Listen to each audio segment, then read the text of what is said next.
ദേശീയപാതകൾ കേരള PSCയിൽ നമ്മൾ പല പ്രാവശ്യം കണ്ടിട്ടുള്ള ക്വസ്റ്റ്യനാണ് ദേശീയപാതകളുമായി ബന്ധപ്പെടുത്തിയിട്ടുള്ളത്. കേരളത്തിനകത്ത് തന്നെ ഒരുപാട് ദേശീയപാതകൾ വരുന്നുണ്ട് അല്ലേ. അപ്പോൾ നമുക്ക് ഇന്ന് ഈ വീഡിയോയിൽ ഡിസ്കസ് ചെയ്യാനായിട്ട് പോകുന്നത് കേരള PSCക്കകത്ത് ചോദിച്ചിട്ടുള്ളതും അതുപോലെ തന്നെ ഇനി ചോദിക്കാൻ സാധ്യതയുള്ളതുമായിട്ടുള്ള ദേശീയപാതകളുമായിട്ട് ബന്ധപ്പെടുത്തിയിട്ടുള്ള കുറച്ചധികം ക്വസ്റ്റ്യൻസും അതിൻ്റെ ഉത്തരങ്ങളുമാണ്. അപ്പോൾ എന്തായാലും നമുക്ക് സംസാരിച്ച സമയം വേണ്ട, ക്ലാസ്സിലേക്ക് തന്നെ കിടക്കാം. ഇന്ത്യയിലെ ഏറ്റവും ദൈർഘ്യമേറിയ ദേശീയപാത ഏതാണ്? ഈ ഒരു ചോദ്യം നിങ്ങൾക്ക് എല്ലാവർക്കും വളരെയധികം പരിചിതമായിട്ടുള്ള ഒരു ക്വസ്റ്റ്യൻ തന്നെയാണ്. കാര്യം ഇത് നമ്മുടെ 10th ലെവൽ പ്രിലിംസിന്റെ ഒന്നാമത്തെ ഫേസിനകത്ത് ചോദിച്ചിട്ടുള്ള ക്വസ്റ്റ്യൻ ആണ് അല്ലെ. അപ്പൊ ഇതിന്റെ ഉത്തരം എന്താണ്? നമുക്കറിയാം, ഓപ്ഷൻ ബി ആണ് ശരി ഉത്തരം. NH44 ആണ് ഇന്ത്യയിലെ ഏറ്റവും ദൈർഘ്യമേറിയ ദേശീയപാത. അപ്പൊ നമുക്ക് ദേശീയപാത ഒരിക്കലും നമുക്ക് PSCയിൽ നിന്ന് എടുത്ത് മാറ്റി വയ്ക്കാൻ പറ്റുന്ന ഒരു ടോപ്പിക് അല്ല. അപ്പൊ നമുക്ക് ദേശീയപാതയുമായിട്ട് ബന്ധപ്പെടുത്തിയിട്ട് ചോദിക്കാൻ സാധ്യതയുള്ള കുറച്ചധികം ചോദ്യങ്ങളാണ് നമ്മൾ നോക്കാനായിട്ട് പോകുന്നത്.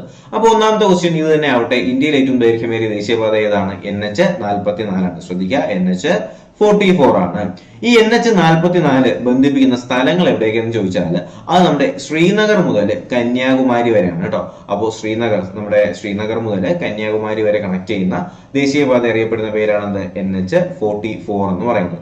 ഈ NH44ന്റെ ഡിസ്റ്റൻസ് എത്രയാണ്? എത്ര കിലോമീറ്റർ ആണ് ഈ NH44 ഉള്ളത്? NH44 3806 കിലോമീറ്റർ ആണ്. 3806 കിലോമീറ്റർ ആണ് NH44. ഈ NH44 അറിയപ്പെട്ടിരുന്നത് അല്ലെങ്കിൽ മുന്നേ അറിയപ്പെട്ടിരുന്ന പേരെന്ന് പറയുന്നത് NH നാഷണൽ ഹൈവേ 7 എന്നാണ് അല്ലെ. NH7 എന്നാണ് NH44 മുന്നേ അറിയപ്പെട്ടിരുന്നത്. ഓക്കെ അല്ലേ? അപ്പൊ ഇത്രയും കാര്യങ്ങൾ മനസ്സിലായാലോ. എന്തൊക്കെയാണ്? ഇന്ത്യയിലെ ഏറ്റവും ദൈർഘ്യമേറിയ ദേശീയപാത എന്ന് പറയുന്നത് NH44 ആണ്. NH44ന്റെ ഡിസ്റ്റൻസ് എന്ന് പറയുന്നത് 3806 കിലോമീറ്റർ ആണ്. ഇത് ബന്ധിപ്പിക്കുന്നത് ശ്രീനഗർ മുതൽ നമ്മുടെ കന്യാകുമാരി വരെയുള്ള റോഡിനെയാണ് അല്ലെ നമ്മുടെ NH44 എന്ന് പറയുന്നത്. ഇതിന് മുന്നേ അറിയപ്പെട്ടിരുന്ന പേരെന്ന് പറയുന്നത് NH44 മുന്നേ അറിയപ്പെട്ടിരുന്ന ഏത് പേരിലാണ്? NH7 എന്ന് പറയുന്ന പേരിലാണ്. ഓക്കെ അല്ലേ? ബാക്കി നോക്കാമല്ലോ നമുക്ക്. ഓക്കെ, നമുക്ക് അടുത്ത ചോദ്യത്തിലേക്ക് തന്നെ കിടക്കാം. അടുത്ത ക്വസ്റ്റ്യൻ ശ്രദ്ധിച്ചേ. ഇന്ത്യയിലെ രണ്ടാമത്തെ ദൈർഘ്യമേറിയ ദേശീയപാത ഏതാണെന്ന് അറിയാമോ? അത് ഗുജറാത്ത് മുതൽ അസം വരെയുള്ളതാണ്. ശ്രദ്ധിക്കുക, ഇന്ത്യയിലെ രണ്ടാമത്തെ ദൈർഘ്യമേറിയ ദേശീയപാത എന്ന് പറയുന്നത് എവിടെ മുതൽ എവിടം വരെയാണ്? ഗുജറാത്ത് മുതൽ അസം വരെയുള്ള ദേശീയപാതയാണ് ഇന്ത്യയിലെ രണ്ടാമത്തെ ദൈർഘ്യമേറിയ ദേശീയപാത. ക്ലിയർ അല്ലേ? അപ്പൊ എങ്ങനെയാണ് ഇന്ത്യയിലെ രണ്ടാമത്തെ ദൈർഘ്യമേറിയ ദേശീയപാത എന്ന് പറയുന്നത്? NH27 ആണ്. ഇതാണ് എന്തെന്ന് പറയുന്നത്? ഗുജറാത്ത് മുതൽ അസം വരെയുള്ളതാണ് എന്ത്? നമ്മുടെ NH27. അപ്പോൾ ആദ്യമായിട്ട് അല്ലെങ്കിൽ ഏറ്റവും കൂടുതൽ ദൈർഘ്യമുള്ള ഏറ്റവും അധികം ദൈർഘ്യമുള്ള ഏതാണ്? നമ്മൾ നേരത്തെ പറഞ്ഞതാണ് NH47 ആണെന്ന് പറഞ്ഞു അല്ലെ. അപ്പോൾ രണ്ടാമത്തെ സ്ഥാനമാണെങ്കിൽ അതെന്താണ്? 27 ആണ്. ആദ്യത്തെ 47 ആണ്, രണ്ടാമത്തെ 27 ആണ്. ഓക്കെ അല്ലേ? അപ്പൊ ഇതിന്റെ കിലോമീറ്റർ എന്ന് പറയുന്നത്, ഇതിന്റെ ഡിസ്റ്റൻസ് എന്ന് പറയുന്നത് എത്രയാണ്? 3507 കിലോമീറ്റർ ആണ്. എന്ത്? നമ്മുടെ ഗുജറാത്ത് മുതൽ അസം വരെയുള്ള NH27ന്റെ കിലോമീറ്റേഴ്സ് അല്ലെങ്കിൽ അതിന്റെ ദൂരം എന്ന് പറയുന്നത് എന്താണ്? നമ്മുടെ 3507 കിലോമീറ്റർ ആണ് എന്നറിഞ്ഞിരിക്കുക. അടുത്തെന്താണ്? ഇന്ത്യയുടെ കിഴക്കു പടിഞ്ഞാറൻ ദേശീയപാത എന്നറിയപ്പെടുന്നത് NH27 ആണ്. ശ്രദ്ധിക്കുക, ഇന്ത്യയുടെ കിഴക്കു പടിഞ്ഞാറൻ ദേശീയപാത എന്നറിയപ്പെടുന്ന ഏതിനെയാണ്? NH27 എന്നാണ് അറിഞ്ഞിരിക്കുക. ഓക്കെ, അപ്പോൾ ഇന്ത്യയിലെ രണ്ടാമത്തെ ദൈർഘ്യമേറിയ ദേശീയപാത ഏതെന്ന് ചോദിച്ചാലും അത് NH27 ആണ്. ഗുജറാത്ത് മുതൽ അസം വരെയാണ് എന്ത്? നമ്മുടെ NH27 ഉള്ളത്. ഇതിന്റെ ഡിസ്റ്റൻസ് എത്രയാണ്? 3507 കിലോമീറ്റർ ആണ്. നമ്മുടെ കിഴക്കു പടിഞ്ഞാറൻ ദേശീയപാത എന്നറിയപ്പെടുന്നതും ഏതിനെ തന്നെയാണ്? NH27 തന്നെയാണ്. ഓക്കെ അല്ലേ? കേരളത്തിലെ ദൈർഘ്യമേറിയ ദേശീയപാത ഏതാണെന്ന് അറിയാമോ? കേരളത്തിലെ ഏറ്റവും ദൈർഘ്യമേറിയ ദേശീയപാത ഏതെന്നാണ് ചോദ്യം. അത് നമ്മുടെ NH66 ആണ്. പനവേൽ മുതൽ മഹാരാഷ്ട്ര, കണ്ടോ, പനവേൽ മഹാരാഷ്ട്ര അല്ലെങ്കിൽ കന്യാകുമാരി വരെയുള്ളതാണ് കേട്ടോ. അപ്പൊ എന്താണ് കേരളത്തിലെ ഏറ്റവും ദൈർഘ്യമേറിയ ദേശീയപാത ഏതെന്ന് ചോദിച്ചാൽ അത് പനവേൽ കന്യാകുമാരി ആണ്. പനവേൽ മഹാരാഷ്ട്ര കന്യാകുമാരി വരെയുള്ളതാണ് എന്ത്? നമ്മുടെ കേരളത്തിലെ ഏറ്റവും ദൈർഘ്യമേറിയ ദേശീയപാതയാണ് എന്ത്? NH66. NH66ന്റെ പ്രത്യേകത എന്താണ്? കേരളത്തിലെ ഏറ്റവും ദൈർഘ്യമേറിയ ദേശീയപാതയാണ് എന്ത്? NH66. പനവേൽ മഹാരാഷ്ട്ര കന്യാകുമാരി വരെ പോകുന്നതാണ് എന്തെന്ന് പറയുന്നത് നമ്മുടെ കേരളത്തിലെ ഏറ്റവും ദൈർഘ്യമേറിയ ദേശീയപാത. ഓക്കെ അല്ലേ? ഏതൊക്കെ ദേശീയപാതകളെ പുനർനാമകരണം ചെയ്തതാണ് NH66 എന്നറിഞ്ഞിരിക്കുക? വളരെ പ്രധാനപ്പെട്ട ഒരു ചോദ്യമാണ്. നമ്മളെല്ലാവരും കഴിഞ്ഞിട്ടുള്ള ഒരു ക്വസ്റ്റ്യൻ ആണ് അല്ലെ. ഏതൊക്കെ ദേശീയപാതകളെ പുനർനാമകരണം ചെയ്തതാണ് NH66 എന്നാണ് ചോദ്യം. NH47നെയും അതുപോലെ തന്നെ NH17നെയും കൂടി പുനർനാമകരണം ചെയ്തുകൊണ്ട് രൂപീകരിച്ചതാണ് എന്ത്? NH66. അപ്പോ 17, 47, 66 അങ്ങനെ തന്നെ പഠിച്ചിരിക്കുക കേട്ടോ. 17, 17+47 ആ ഒരു രീതിയിൽ തന്നെ നിങ്ങൾ എന്ത് ചെയ്യുക, പഠിച്ചിരിക്കുകയായിരുന്നു. 17, 47, 66 അല്ലേ അല്ലേ? അപ്പൊ 17 47 കൂടി പുനരാവരണം ചെയ്തുകൊണ്ട് രൂപീകരിച്ചാണ് എന്ത്, 66. ഓക്കെ അല്ലേ? അപ്പൊ ഈ കാര്യം കൂടി നിങ്ങളൊന്ന് ശ്രദ്ധിച്ചിരിക്കുക. അപ്പൊ ഇന്ത്യയിലെ രണ്ടാമത്തെ ദൈർഘ്യമേറിയ ദേശീയപാതയാണെങ്കിൽ അത് NH 27 ആണ്. ഗുജറാത്ത് അസം 3507 കിലോമീറ്റർ ആണ് നമ്മൾ പറഞ്ഞു. ഇന്ത്യയുടെ കിഴക്ക് പടിഞ്ഞാറൻ ദേശീയപാത എന്നറിയപ്പെടുന്ന ഏതിനെയാണ്? NH 27നെയാണ്. കേരളത്തിലെ ദൈർഘ്യമേറിയ ദേശീയപാത ഏതാണെന്ന് നമ്മൾ പറഞ്ഞു? NH 66 ആണ്. പനവേൽ മഹാരാഷ്ട്ര കന്യാകുമാരിയാണ് അല്ലെ. അതുപോലെ തന്നെ ഏതൊക്കെ ദേശീയപാതകൾ പുനർനാമകരണം ചെയ്തതാണ് NH 66 എന്ന് ചോദിച്ചാൽ 47നെയും 17നെയും കൂടി പുനർനാമകരണം ചെയ്താണ് എന്ത്, NH 66. വാളയാർ ചെക്ക് പോസ്റ്റ് നമുക്കറിയാം, നമ്മുടെ വാളയാർ പരമശിവം അല്ലെ, നമ്മുടെ റൺവേയിലുള്ള ദിലീപിന്റെ ക്യാരക്ടറാണ് എന്ത്, വാളയാർ പരമശിവം. അപ്പൊ ഈ വാളയാർ ചെക്ക് പോസ്റ്റ് സ്ഥിതി ചെയ്യുന്ന ദേശീയപാത ഏതെന്ന് ചോദിച്ചാൽ അത് NH 544 ആണെന്ന് അറിഞ്ഞിരിക്കുക. ശ്രദ്ധിക്കുക, വാളയാർ ചെക്ക് പോസ്റ്റ് സ്ഥിതി ചെയ്യുന്ന ദേശീയപാത ചോദിച്ചാൽ അത് NH 544 ആണെന്ന് അറിഞ്ഞിരിക്കുക. വളരെ പ്രധാനപ്പെട്ട ചോദ്യമാണ്. ഈ വാളയാർ ചെക്ക് പോസ്റ്റ് സ്ഥിതി ചെയ്യുന്ന ദേശീയപാത എന്ന് വെച്ചാൽ NH 544 നമ്മുടെ വാളയാർ പരമശിവത്തിന്റെ ജയിലിനകത്തുള്ള നമ്പർ 544 ആണ് എന്നൊക്കെ ചുമ്മാ പഠിച്ചു വെച്ചേക്കാം. ഓക്കെ അല്ലേ? അടുത്ത ചോദ്യത്തിലേക്ക് നമുക്ക് കിടക്കാം. ഏറ്റവും കൂടുതൽ ദൂരം ദേശീയപാത കടന്നു പോകുന്ന ജില്ല ഏതാണ്? ശ്രദ്ധിക്കുക, ഏറ്റവും കൂടുതൽ ദൂരം ദേശീയപാത കടന്നു പോകുന്ന ജില്ല ഏതെന്ന് ചോദിച്ചാൽ അത് നമ്മുടെ എറണാകുളമാണ്. ഏറ്റവും കൂടുതൽ ദൂരം ദേശീയപാത കടന്നു പോകുന്ന ജില്ല ഏതാണ്? എറണാകുളമാണെന്ന് അറിഞ്ഞിരിക്കുക. എന്നാൽ ഏറ്റവും കുറവ് ദൂരം ദേശീയപാത കടന്നു പോകുന്ന ജില്ല ഏതായിരിക്കും? സ്വാഭാവികമായിട്ടും വയനാടായിരിക്കും അല്ലെ. ഏറ്റവും കൂടുതൽ ദൂരമാണെങ്കിൽ അത് ഏതാണ്? എറണാകുളമാണ്. ഏറ്റവും കുറവ് ദൂരമാണെങ്കിൽ അതെന്താണ്? വയനാടാണെന്ന് അറിഞ്ഞിരിക്കുക. ക്ലിയർ അല്ലേ? അടുത്ത ചോദ്യത്തിലേക്ക് കിടക്കാമല്ലോ. അടുത്ത ചോദ്യം ശ്രദ്ധിച്ചേ, ഇന്ത്യയിൽ ഏറ്റവും കൂടുതലായി കാണപ്പെടുന്ന റോഡ് ശൃംഖല ഏതെന്നാണ് ചോദ്യം. ഇത് റിപ്പീറ്റഡ് ക്വസ്റ്റ്യൻ ആണ്. ശ്രദ്ധിക്കുക, ഇന്ത്യയിലെ ഏറ്റവും കൂടുതലായി കാണപ്പെടുന്ന റോഡ് ശൃംഖല ഏതെന്ന് ചോദിച്ചാൽ അത് ഗ്രാമീണ റോഡുകളാണ്. ഏകദേശം 26,50,000 കിലോമീറ്റർ ആണെന്നുള്ളത് ഇന്ത്യയിലെ ഗ്രാമീണ റോഡ് ശൃംഖല ഉള്ളത്. ശ്രദ്ധിക്കുക, ഇന്ത്യയിൽ ഏറ്റവും കൂടുതലായി കാണപ്പെടുന്ന റോഡ് ശൃംഖല ഏതാണ്? അത് ഗ്രാമീണ റോഡ് ശൃംഖലയാണ്. 26,50,000 കിലോമീറ്റർ ആണ് എന്ത്, നമ്മുടെ ഇന്ത്യയിലെ ഗ്രാമീണ റോഡുകളുടെ ദൂരം എന്ന് പറയുന്നത്. ഓക്കെ, ഇന്ത്യയിൽ ഏറ്റവും കൂടുതൽ റോഡ് ദൈർഘ്യമുള്ള സംസ്ഥാനം ഏതാണ്? വളരെ പ്രധാനപ്പെട്ട ചോദ്യമാണ്. ഇന്ത്യയിൽ ഏറ്റവും കൂടുതൽ റോഡ് ദൈർഘ്യമുള്ള സംസ്ഥാനം ഏതെന്നാണ് നമ്മുടെ അടുത്ത ചോദ്യം. അത് മഹാരാഷ്ട്രയാണ് അല്ലെ. അപ്പൊ ഇന്ത്യയിലെ ഏറ്റവും കൂടുതൽ റോഡ് ദൈർഘ്യമുള്ള സംസ്ഥാനം ഏതാണ്? അത് മഹാരാഷ്ട്രയാണെന്ന് അറിഞ്ഞിരിക്കുക. എന്നാൽ ഈ കേരളത്തിന്റെ കേസ് ആണെങ്കിലോ ഏറ്റവും കൂടുതൽ ഏറ്റവും കൂടുതൽ ദൂരം ദേശീയപാത കടന്നു പോകുന്ന ജില്ല ചോദിച്ചാൽ അത് നമ്മുടെ എറണാകുളമാണ്. ഏറ്റവും കുറവ് ദൂരമാണെങ്കിൽ അത് വയനാടാണ്. ഏറ്റവും കൂടുതലായി കാണപ്പെടുന്ന റോഡ് ശൃംഖല ചോദിച്ചാൽ ഗ്രാമീണ റോഡ് ശൃംഖലയാണ്.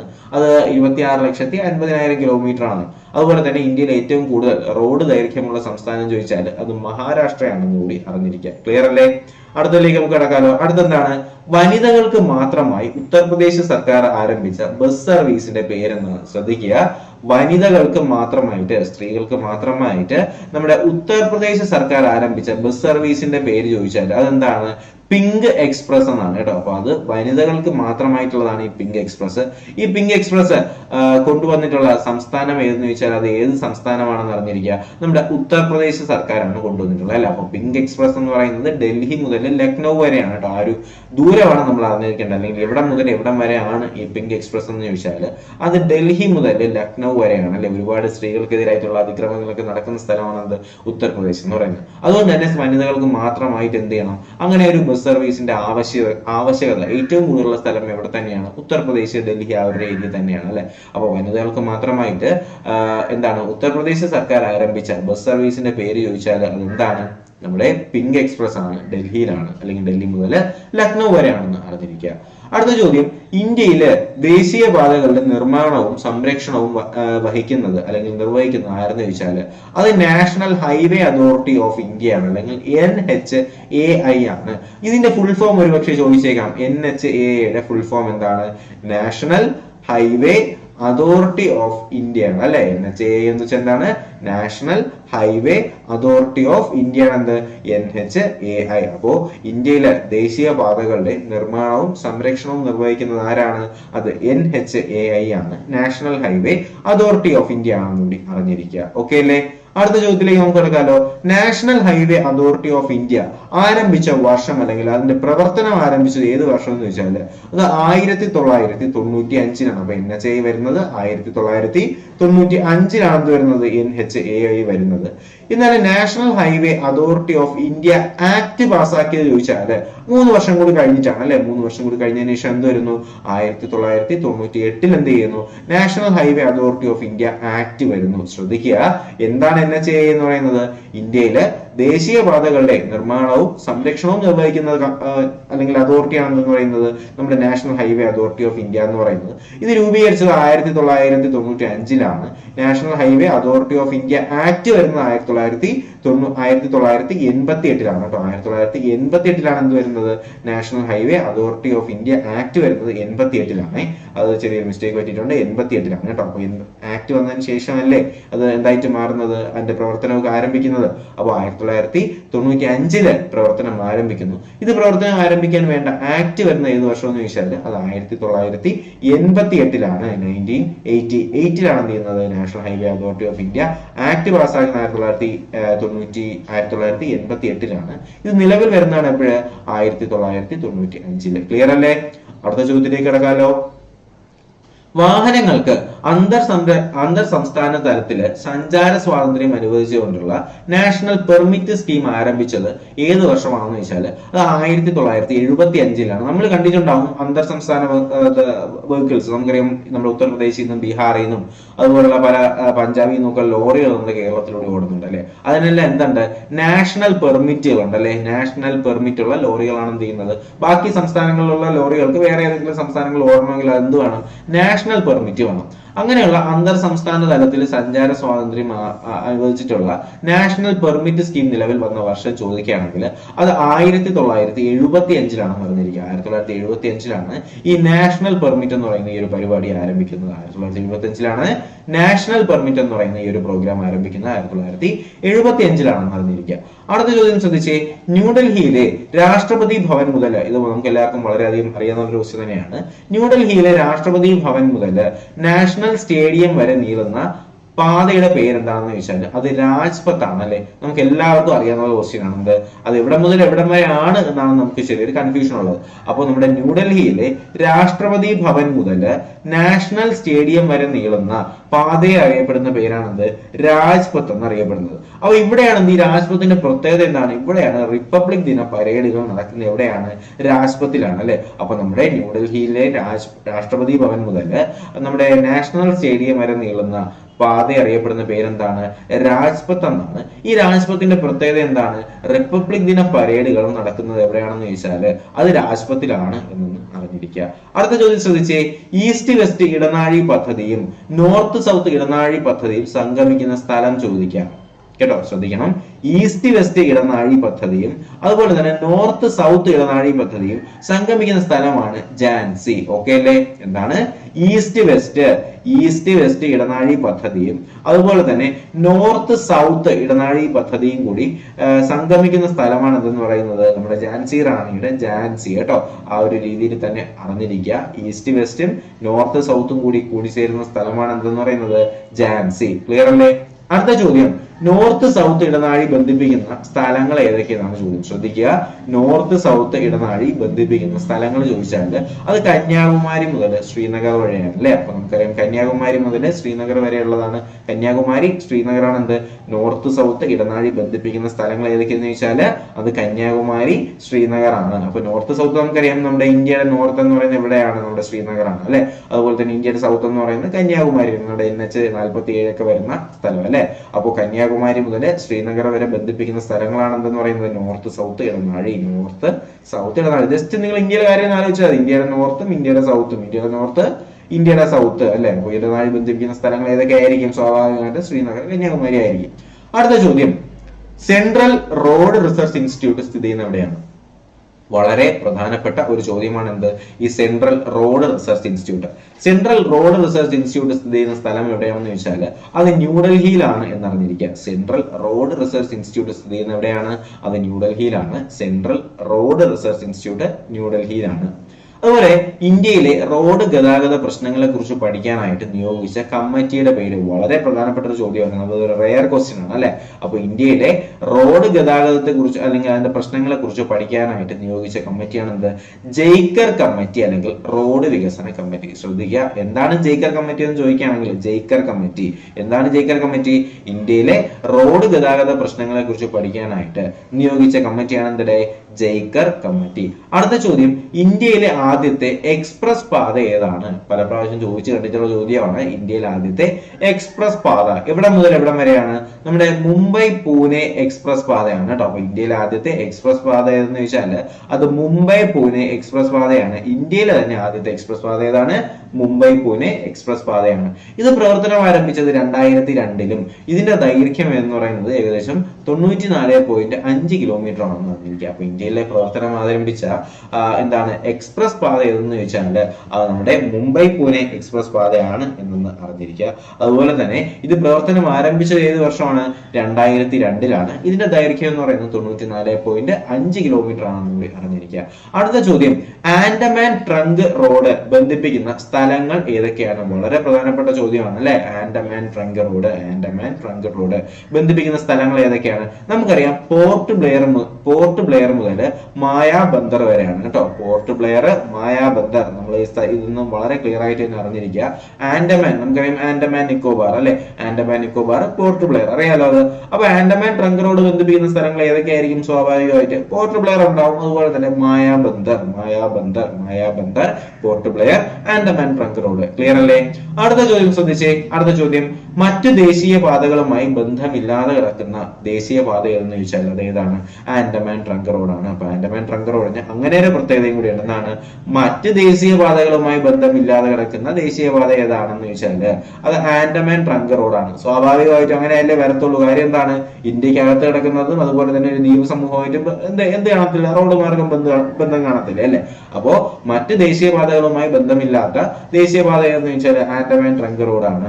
ഇത് NH4 എന്നാണ് അറിയപ്പെട്ടിരുന്നത്. ഇത് മുന്നേ അറിയപ്പെട്ടിരുന്ന പേര് NH223 എന്നാണ് കേട്ടോ. NH4 എന്ന് പറഞ്ഞിരുന്നത്. ഓക്കെ, അപ്പൊ എന്താണ് ഈ ആൻഡമാൻ ട്രങ്ക് റോഡിന്റെ പ്രത്യേകത? എന്താണ്?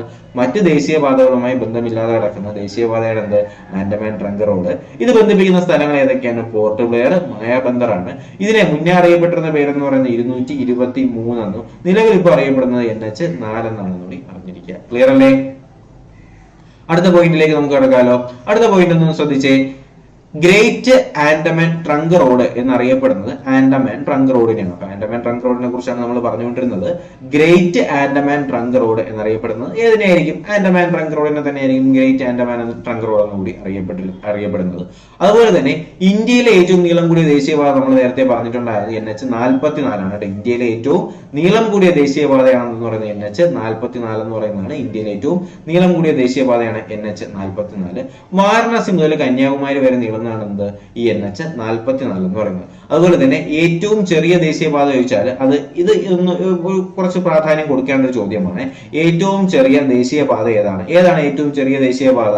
അത് NH966B ആണ് കേട്ടോ. എന്താണ്? NH966B ആണെന്ന് പറയുന്നത്. ഇന്ത്യയിലെ ഏറ്റവും ചെറിയ ദേശീയപാതയാണ് എന്ത്? NH966B എന്ന് പറയുന്നത്. ഇത് കുണ്ടന്നൂർ മുതൽ വെല്ലിംഗ്ടൺ വരെയുള്ളതാണ് കേട്ടോ. കുണ്ടന്നൂർ മുതൽ വെല്ലിംഗ്ടൺ വരെയുള്ളതാണ് എന്ത്? ഈ ഇന്ത്യയിലെ ഏറ്റവും ചെറിയ ദേശീയപാതയായിട്ടുള്ള 966B. അപ്പൊ ഇന്ത്യയിലെ ഏറ്റവും നീളം കൂടിയ ദേശീയപാത ചോദിച്ചാൽ അതേതാണ്? NH44 ആണ് എന്ന് നമുക്കറിയാം. അടുത്ത ചോദ്യത്തിലേക്ക് കിടക്കാമല്ലോ. അടുത്ത ചോദ്യം എന്താണ്? ഡൽഹി, കൊൽക്കത്ത, മുംബൈ, ചെന്നൈ എന്നീ നഗരങ്ങളെ തമ്മിൽ ബന്ധിപ്പിക്കുന്ന റോഡ് പദ്ധതി ഏതാണെന്ന് നമുക്കറിയാം. ഗോൾഡൻ ക്വാഡ്രിലേറ്ററലാണ് അല്ലെ. എന്താണ്? സുവർണ ചതുഷ്കോണമാണ് അല്ലെ. സുവർണ ചതുഷ്കോണം. ഒരുപക്ഷെ ചോദിക്കാം എന്താണ് സുവർണ ചതുഷ്കോണം എന്ന് ഒരുപക്ഷെ ചോദിക്കാം. എന്താണ്? ഡൽഹി, കൊൽക്കത്ത, മുംബൈ, ചെന്നൈ എന്നീ നഗരങ്ങളെ തമ്മിൽ ഡൽഹി, കൊൽക്കത്ത ഏതൊക്കെയാണ്? നമ്മുടെ ഡൽഹി, കൊൽക്കത്ത, മുംബൈ, ചെന്നൈ എന്നീ നഗരങ്ങളെ തമ്മിൽ ബന്ധിപ്പിക്കുന്ന റോഡ് പദ്ധതിയാണ് എന്തെന്ന് പറയുന്നത്? സുവർണ ചതുഷ്കോണം അല്ലെങ്കിൽ ഗോൾഡൻ ക്വാഡ്രിലേറ്ററൽ. ഓക്കെ, അപ്പൊ ഇത് ഒരുപാട് തവണ ചോദിക്കുന്നത് എങ്ങനെയായിരിക്കും? ഡൽഹി, കൊൽക്കത്ത, പിന്നെ ഏതെങ്കിലും ഒരെണ്ണത്തിന് അങ്ങ് വിട്ടുകളയും. ഓക്കെ, അപ്പൊ ഡൽഹി, കൊൽക്കത്ത, മുംബൈ, ചെന്നൈ എന്നീ നഗരങ്ങൾ തമ്മിൽ ബന്ധിപ്പിക്കുന്ന റോഡ് പദ്ധതിയാണ് എന്തിടെ? നമ്മുടെ ഗോൾഡൻ ക്വാഡ്രിലേറ്റർ അല്ലെങ്കിൽ സുവർണ ചതുഷ്കോണം. അടുത്ത ചോദ്യം, അസമിലെ സിൽച്ചാറിനെയും അസമിലെ സിൽച്ചാറിനെയും അതുപോലെ തന്നെ ഗുജറാത്തിലെ പോർബന്ദറിനെയും തമ്മിൽ ബന്ധിപ്പിക്കുന്ന പദ്ധതിയാണ് ഈസ്റ്റ് വെസ്റ്റ് ഇടനാഴി. ശ്രദ്ധിക്കുക, എന്താണ് ഈസ്റ്റ് വെസ്റ്റ് ഇടനാഴി? അല്ലെങ്കിൽ എവിടെ മുതൽ എവിടം വരെ, അല്ലെങ്കിൽ ഏതൊക്കെ സ്ഥലങ്ങളെ തമ്മിൽ ബന്ധിപ്പിക്കുന്നതാണ് നമ്മുടെ ഈസ്റ്റ് വെസ്റ്റ് ഇടനാഴി എന്ന് പറയുന്നത്? അത് നമ്മുടെ അസമിലെ സിൽച്ചാർ. നിങ്ങൾ ജസ്റ്റ് ഒന്ന് അസം ഒന്ന് പഠിച്ചിരിക്കുക. അതുപോലെ തന്നെ ഗുജറാത്ത്, ഈ സ്ഥലങ്ങൾ പ്രധാനപ്പെട്ടതാണ് കേട്ടോ. അസമിലാണ് സിൽച്ചാർ എന്ന് പറയുന്ന സ്ഥലമുള്ളത്. അപ്പൊ അസമിലെ സിൽച്ചാറിനെയും ഗുജറാത്തിൽ നമ്മൾ ഗാന്ധി ജനിച്ച പോർബന്ദറിനെയും തമ്മിൽ ബന്ധിപ്പിക്കുന്ന സ്ഥലങ്ങൾ അല്ലെങ്കിൽ ബന്ധിപ്പിക്കുന്ന പദ്ധതിയാണ് എന്തെന്ന് പറയുന്നത് ഈസ്റ്റ് വെസ്റ്റ് ഇടനാഴി. ഇതിന് NH 27 എന്നാണ്, അല്ലെങ്കിൽ NH 27 ഈ ഈസ്റ്റ് വെസ്റ്റ് ഇടനാഴി ഉള്ളത്. ഓക്കെ അല്ലേ? അപ്പൊ NH 27 ഈസ്റ്റ് വെസ്റ്റ് ഇടനാഴി. ഇതാണ് അസമിലെ സിൽച്ചാറിനെയും അതുപോലെ തന്നെ ഗുജറാത്തിലെ പോർബന്ദറിനെയും തമ്മിൽ കണക്ട് ചെയ്യുന്നത്. അടുത്ത ചോദ്യം ഒരു കറണ്ട് അഫെയർ ക്വസ്റ്റ്യൻ ആണ്. നമുക്കറിയാം, ഇന്ത്യയിൽ നടപ്പിലാക്കാൻ പോകുന്ന ഏറ്റവും വലിയ റോഡ് വികസന പദ്ധതിയുടെ പേരാണ് എന്തിടെ? നമുക്കറിയാം, ഭാരത് മാല ഹൈവേ പദ്ധതി അല്ലെ. അപ്പൊ ഇന്ത്യയിൽ നടപ്പിലാക്കാൻ പോകുന്ന ഏറ്റവും വലിയ റോഡ് വികസന പദ്ധതിയുടെ പേരെന്താണെന്ന് ചോദിച്ചാൽ അത് ഭാരത് മാല ഹൈവേ പദ്ധതിയാണെന്ന് കൂടി അറിഞ്ഞിരിക്കുക. ഇന്ത്യയിലെ അതിർത്തി മേഖലകളിലെ റോഡുകളുടെ മേൽനോട്ടം വഹിക്കുന്ന സ്ഥാപനം ചോദിച്ചാൽ നമുക്കറിയാം, അത് ബോർഡർ റോഡ് ഓർഗനൈസേഷൻ ആണ് അല്ലെ. അതിർത്തി മേഖലയിലെ റോഡുകളുടെ മേൽനോട്ടം ആണെങ്കിൽ അത് ആരാണ് വഹിക്കുന്നത്? അത് ബോർഡർ റോഡ് ഓർഗനൈസേഷൻ ആണ് എന്ത് ചെയ്യുന്നത്? അതിർത്തി മേഖലയിലെ റോഡുകളുടെ കാര്യങ്ങൾ അല്ലെങ്കിൽ മേൽനോട്ടമൊക്കെ വഹിക്കുന്നത് ബോർഡർ റോഡ് ഓർഗനൈസേഷൻ ആണെന്ന് അറിഞ്ഞിരിക്കുക. ഈ ബോർഡർ റോഡ് ഓർഗനൈസേഷൻ സ്ഥാപിതമായ വർഷം ചോദിക്കാം. അത് 1960 എന്ത് ചെയ്യുന്നത്? ഈ border road organisation, border road അല്ലെങ്കിൽ BRO സ്ഥാപിതമായ വർഷം ചോദിച്ചാൽ അത് 1960 അറിഞ്ഞിരിക്കുക. BRO അല്ലെങ്കിൽ നമ്മുടെ ഈ ഒരു ബോർഡർ റോഡ് ഓർഗനൈസേഷൻ ആസ്ഥാനം എവിടെയാണ്?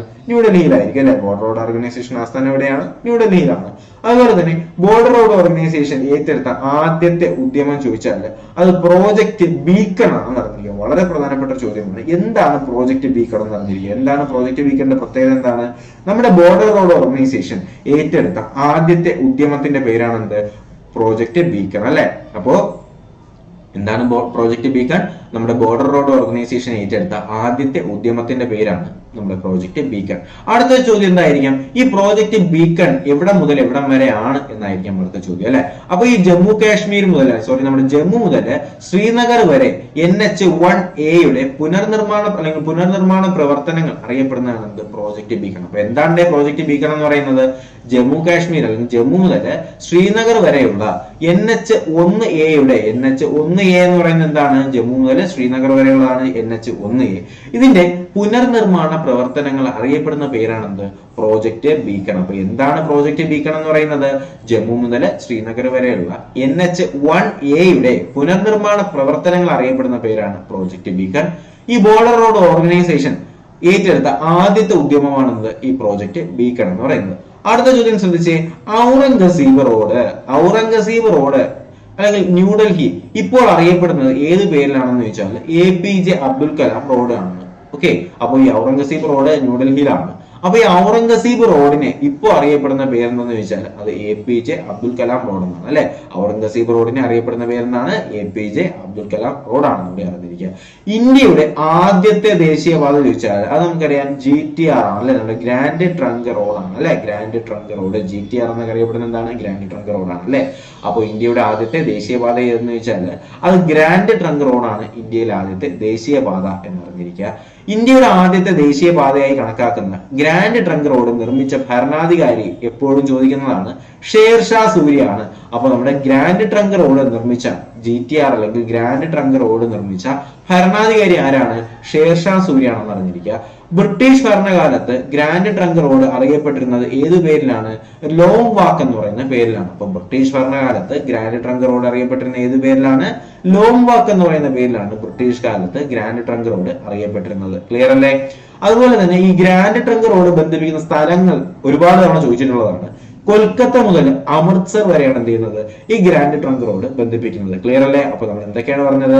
ഇന്ത്യയുടെ ആദ്യത്തെ ദേശീയപാതയാണ് ഗ്രാൻഡ് ട്രങ്ക് റോഡ്. ഇത് നിർമ്മിച്ചത് ഷേർഷാ സൂരിയാണെന്ന് പറഞ്ഞു. ബ്രിട്ടീഷ് ഭരണകാലത്ത് GTR അല്ലെങ്കിൽ ഗ്രാൻഡ് ട്രങ്ക് റോഡിന് അറിയപ്പെട്ടിരുന്നത് ലോങ് വാക്ക് എന്ന് പറയുന്ന പേരിലാണ്. ഗ്രാൻഡ് ട്രങ്ക് റോഡ് ബന്ധിപ്പിക്കുന്ന സ്ഥലങ്ങൾ എവിടെ മുതൽ എവിടം വരെയാണ്? കൊൽക്കത്ത മുതൽ അമൃത്സർ വരെയാണ് എന്ത് ചെയ്യുന്നത്? നമ്മുടെ ഗ്രാൻഡ് ട്രങ്ക് റോഡ് ബന്ധിപ്പിക്കുന്ന സ്ഥലങ്ങൾ. അടുത്ത ചോദ്യം, എല്ലാ ഗ്രാമങ്ങളെയും റോഡ് മുഖാന്തരം ബന്ധിപ്പിച്ച ഇന്ത്യയിലെ ആദ്യത്തെ സംസ്ഥാനം ചോദിച്ചാൽ അത് കേരളമാണ് അറിഞ്ഞിരിക്കുക. വളരെ പ്രധാനപ്പെട്ട ചോദ്യമാണ്. എല്ലാ ഗ്രാമങ്ങളെയും റോഡ് മുഖാന്തരം ബന്ധിപ്പിച്ച ആദ്യത്തെ സംസ്ഥാനമാണ് ഇത് കേരളം. എല്ലാ ഗ്രാമങ്ങളെയും റോഡ് മുഖാന്തരം ബന്ധിപ്പിച്ച ഇന്ത്യയിലെ തന്നെ ആദ്യത്തെ സംസ്ഥാനമാണ് ഇത് കേരളം. കേരളത്തിൽ ഏറ്റവും കൂടുതൽ റോഡുകൾ പഞ്ചായത്ത് റോഡുകളാണ്. അപ്പൊ കേരളത്തിൽ ഏറ്റവും കൂടുതലുള്ള റോഡുകൾ ഏത് തരം റോഡുകളാണ്? അത് പഞ്ചായത്ത് റോഡുകളാണ്. കേരളത്തിൽ ഏറ്റവും കൂടുതലുള്ളത് പഞ്ചായത്ത് റോഡുകളാണ്. അപ്പൊ GTR ബന്ധിപ്പിക്കുന്നത് കൊൽക്കത്ത അമൃത്സർ ആണെന്ന് പറഞ്ഞു. എല്ലാ ഗ്രാമങ്ങളെയും റോഡ് മുഖാന്തരം ബന്ധിപ്പിച്ചിട്ടുള്ള ഇന്ത്യയിലെ ആദ്യ സംസ്ഥാനം ഏതാണ്? കേരളമാണ്. കേരളത്തിൽ ഏറ്റവും കൂടുതൽ റോഡുകൾ ഉള്ളത് അല്ലെങ്കിൽ ഏറ്റവും കൂടുതലുള്ള റോഡുകൾ എന്ന് പറയുന്നത് പഞ്ചായത്ത് റോഡുകളാണ്. അതുപോലെ കേരളത്തിലൂടെ കടന്നു പോകുന്നത് എത്ര ദേശീയപാതകൾ എന്ന് ചോദിച്ചാൽ 11 ദേശീയപാതകളാണ് കേട്ടോ. അപ്പൊ കേരളത്തിലൂടെ എത്ര ദേശീയപാതകളാണ് കടന്നു പോകുന്നത്? 11 ദേശീയപാതകളാണ് കേരളത്തിലൂടെ കടന്നു പോകുന്നത്. അടുത്തതിന് കുറച്ച് ചോദ്യങ്ങൾ കൂടെ ഉണ്ട് നമുക്ക് നോക്കാനായിട്ട്. സംസ്ഥാന പാതയുടെ അറ്റകുറ്റപ്പണികൾ ഏറ്റെടുത്ത് നടത്തുന്ന ആരാണ്? നമുക്കറിയാമത് പൊതുമരാമത്ത് വകുപ്പാണ് അല്ലെ. സംസ്ഥാന പാതയുടെ അറ്റകുറ്റപ്പണികൾ ഏറ്റെടുത്ത് നടത്തുന്നത് പൊതുമരാമത്ത് വകുപ്പാണ് നമുക്കറിയാം. കേരളത്തിലെ പൊതുമരാമത്ത് വകുപ്പ് നിലവിൽ വന്നത് തിരുവിതാംകൂറിലാണ് 1860-ലാണ് അല്ലെ. കേരളത്തിലെ പൊതുമരാമത്ത് വകുപ്പ് നിലവിൽ വരുന്നത് 1860 തിരുവിതാംകൂറിലാണ്. തിരുവിതാംകൂർ പൊതുമരാമത്ത് വകുപ്പാണ് നിലവിൽ വരുന്നത്. ഏറ്റവും കൂടുതൽ ദേശീയപാതകൾ കടന്നു പോകുന്ന ജില്ല ഏതാണ്? നമ്മൾ നേരത്തെ നോക്കിയതാണ്, എറണാകുളമാണ് അല്ലെ. ഏറ്റവും കൂടുതൽ എറണാകുളം, ഏറ്റവും കുറവ് വയനാടുമാണ് നമ്മൾ പറഞ്ഞു. ഏറ്റവും കുറച്ചാണെങ്കിൽ അത് ഏതാണ്? നമ്മൾ നേരത്തെ പറഞ്ഞിട്ടുണ്ടായിരുന്നു, വയനാടാണ് എന്ന് പറഞ്ഞിട്ടുണ്ടായിരുന്നു. കേരളത്തിൽ ഏറ്റവും കൂടുതൽ വാഹനങ്ങൾ രജിസ്റ്റർ ചെയ്തിട്ടുള്ള ജില്ല ഏതായിരിക്കും? നമ്മുടെ എറണാകുളമാണ് അല്ലെ. അപ്പൊ കേരളത്തിൽ ഏറ്റവും കൂടുതൽ വാഹനങ്ങൾ രജിസ്റ്റർ ചെയ്തിട്ടുള്ള ജില്ല ചോദിച്ചാൽ അത് എറണാകുളമാണെന്ന് പറഞ്ഞിരിക്കുക. കേരളത്തിൽ ഏറ്റവും കുറച്ച് വാഹനങ്ങളാണെങ്കിൽ അത് ഏതാണ്? സ്വാഭാവികമായിട്ടും വയനാടാണ്. പൊതുമരാമത്തിന്റെ കീഴിൽ ഏറ്റവും കൂടുതൽ റോഡുകളുള്ള ജില്ല ഏത് തന്നെയാണ്? എറണാകുളമാണ് അല്ലെ. പൊതുമരാമത്താണ്, റോഡിന്റെ കാര്യങ്ങളൊക്കെ നോക്കുന്ന പൊതുമരാമത്താണെന്ന് പറഞ്ഞു. അപ്പൊ സ്വാഭാവികമായിട്ടും പൊതുമരാമത്തിന്റെ കീഴിൽ ഏറ്റവും കൂടുതൽ റോഡുകളുള്ള ജില്ല ഏതായിരിക്കും?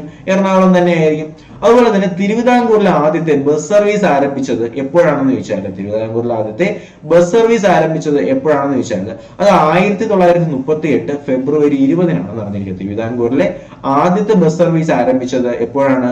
1938 ഫെബ്രുവരി 20-നാണ് എന്ത് ചെയ്യുന്നത്? തിരുവിതാംകൂറിലെ ആദ്യത്തെ ബസ് സർവീസ് ആരംഭിക്കുന്നത് എപ്പോഴാണ്? 1938 ഫെബ്രുവരി 20-നാണ് കൂടി അറിഞ്ഞിരിക്കുക. അതുപോലെ തന്നെ അടുത്ത ചോദ്യം എന്ന് പറയുന്നത് മലബാറിൽ ആദ്യമായിട്ട് റോഡുകൾ നിർമ്മിച്ചത് ടിപ്പു സുൽത്താനാണ് കേട്ടോ. മലബാറിൽ ആദ്യമായിട്ട് റോഡുകൾ നിർമ്മിച്ച ആരാണ്? ടിപ്പു സുൽത്താനാണ് മലബാറിൽ ആദ്യമായിട്ട് റോഡുകൾ നിർമ്മിച്ചത്. ആദ്യത്തെ റബ്ബറൈസ്ഡ് റോഡ് നമുക്ക് ചോദിക്കാം. അത് എവിടെ മുതൽ എവിടം വരെയാണ് ആദ്യത്തെ റബ്ബറൈസ്ഡ് റോഡ്? അത് നമ്മുടെ കോട്ടയം മുതൽ കുമളി വരെയാണ്. ഇവിടെ മുതൽ എവിടം വരെയാണ് റബ്ബറൈസ്ഡ് റോഡ് വരുന്നത്? കോട്ടയം കുമളിയാണ് കേരളത്തിലെ ആദ്യത്തെ റബ്ബറൈസ്ഡ് റോഡ് എന്ന് പറയുന്നത് കോട്ടയം കുമളിയാണെന്ന് അറിഞ്ഞിരിക്കുക. കേരളത്തിലെ ഗതാഗത മേഖലയിൽ ഗവേഷണ പരിശീലന കൺസൾട്ടൻസി പ്രവർത്തനങ്ങൾ നടത്തുന്ന സ്ഥാപനമാണ് ഇത് നാറ്റ്പാക്ക്. 1976 രൂപം കൊണ്ട നാറ്റ്പാക്കിന്റെ ജോലി എന്താണ്? കേരളത്തിലെ ഗതാഗത മേഖലയിൽ ഗവേഷണ പരിശീലന കൺസൾട്ടൻസി പ്രവർത്തനങ്ങൾ നടത്തുന്ന സ്ഥാപനമാണ് ഇതിന്റെ നാറ്റ്പാക്ക് എന്ന് അറിഞ്ഞിരിക്കുക. അതുപോലെ തന്നെ കേരളത്തിലെ പൊതുമരാമത്ത് വകുപ്പിന്റെ കീഴിലുള്ള ഏക റിസർച്ച് സ്ഥാപനം ചോദിച്ചാൽ അത് KHRI ആണ്, അല്ലെങ്കിൽ കേരള ഹൈവേ റിസർച്ച് ഇൻസ്റ്റിറ്റ്യൂട്ട് ആണ്. വളരെ പ്രധാനപ്പെട്ട ഒരു ചോദ്യമാണ്. എന്താണ് KHRI? KHRIയുടെ ഫുൾ ഫോം ചോദിച്ചേക്കാം. എന്താണ് KHRIയുടെ ഫുൾ ഫോം? എന്താണ്? നമ്മുടെ കേരള ഹൈവേ റിസർച്ച് ഇൻസ്റ്റിറ്റ്യൂട്ടിനാണ് നമ്മൾ എന്ത് ചെയ്യുന്നത്? നമ്മുടെ KHRI കൊണ്ട് അർത്ഥമാക്കുന്നത്. കേരള ഹൈവേ റിസർച്ച് ഇൻസ്റ്റിറ്റ്യൂട്ട് സ്ഥിതി ചെയ്യുന്ന സ്ഥലം ചോദിച്ചാൽ അത് നമ്മുടെ തിരുവനന്തപുരത്ത് കാര്യവട്ടത്താണ് നടന്നിരിക്കുന്നത്. തിരുവനന്തപുരം കാര്യവട്ടത്താണ് എന്ത് ചെയ്യുന്നത്? KHRI അല്ലെങ്കിൽ കേരള ഹൈവേ റിസർച്ച് ഇൻസ്റ്റിറ്റ്യൂട്ട് സ്ഥിതി ചെയ്യുന്ന എവിടെയാണ്? കാര്യവട്ടത്താണ്, തിരുവനന്തപുരത്താണ് എന്നുകൂടി അറിഞ്ഞിരിക്കുക. ഓക്കെ, അപ്പോൾ നമ്മൾ ഇപ്പോൾ ഡിസ്കസ് ചെയ്തത് നമ്മുടെ ഹൈവേ അല്ലെങ്കിൽ നമ്മുടെ ദേശീയ പാതകളുമായിട്ട് ബന്ധപ്പെടുത്തിയിട്ടുള്ള ഏറ്റവും പ്രധാനപ്പെട്ട ഒരുപാട് ചോദ്യങ്ങൾ പരീക്ഷയ്ക്ക് ചോദിച്ചിട്ടുള്ളതും ഇനി ചോദിക്കാൻ സാധ്യതയുള്ളതുമായിട്ടുള്ള ഒരുപാടധികം ചോദ്യങ്ങൾ എന്ത് ചെയ്തു നമ്മളിപ്പോൾ കേരള ഹൈവേയുമായിട്ട് അല്ലെങ്കിൽ നമ്മുടെ നാഷണൽ ഹൈവേ അല്ലെങ്കിൽ ദേശീയ പാതകളുമായിട്ട് ബന്ധപ്പെടുത്തിയിട്ട് നമ്മൾ ഡിസ്കസ് ചെയ്തിട്ടുണ്ട്. അപ്പോൾ തീർച്ചയായിട്ടും ഈ ഒരു ക്ലാസ് നിങ്ങൾക്ക് ഫലപ്രദമായി എന്ന് തന്നെ ഞാൻ പൂർണ്ണമായും വിശ്വസിക്കുന്നു. അങ്ങനെ നിങ്ങൾക്ക് ഫലപ്രദമായിട്ടുണ്ട് എന്ന് തോന്നുന്നുണ്ടെങ്കിൽ നിങ്ങൾ എന്ത് ചെയ്യുക? ചാനൽ സബ്സ്ക്രൈബ് ചെയ്യുക. തീർച്ചയായിട്ടും വീഡിയോ ലൈക്ക് ചെയ്തവരാണെന്നുണ്ടെങ്കിൽ എന്ത് ചെയ്യുക? വീഡിയോ ലൈക്ക് ചെയ്യുക. നിങ്ങളുടെ അഭിപ്രായങ്ങൾ തീർച്ചയായിട്ടും കമന്റുകളായിട്ട് രേഖപ്പെടുത്താനായിട്ട് മറക്കരുത്. ഓക്കെ, അപ്പൊ എന്തായാലും പുതിയൊരു വീഡിയോയും ക്ലാസ്സും ഒക്കെ ആയിട്ട് ഉടനെ തന്നെ കാണാം. അതുപോലെ തന്നെ നമ്മൾ എന്ത് ചെയ്യുന്നുണ്ട്? 12th ലെവലിന്റെ ക്ലാസ്സുകളാണ്, 12th ലെവലിന്റെ ടോപ്പിക്കുകളാണ് നമ്മളിപ്പോൾ ഡിസ്കസ് ചെയ്യുന്നത്. ക്ലാസ്സുകൾ കൃത്യമായിട്ട് തന്നെ കാണുക. ഇന്നലെ നമ്മൾ വളരെ പ്രധാനപ്പെട്ട ഒരു ടോപ്പിക്കാണ് നമ്മൾ ഇന്നലെ ഡിസ്കസ് ചെയ്തിട്ടുണ്ടെങ്കിൽ ഒരുപാട് പേര് ആ ക്ലാസ് കാണാനുണ്ട്. തീർച്ചയായിട്ടും ഈ ക്ലാസ് കണ്ട ശേഷം നമ്മുടെ ഇന്നലത്തെ ക്ലാസ് കൂടി ഒന്ന് കാണാനായിട്ട് ശ്രമിക്കുക. അപ്പൊ എന്തായാലും നമുക്ക് പുതിയൊരു വീഡിയോയും ക്ലാസ്സും ഒക്കെ ആയിട്ട് ഉടനെ തന്നെ കാണാം. അതുവരേക്കും എല്ലാവർക്കും bye bye, good bye, take care.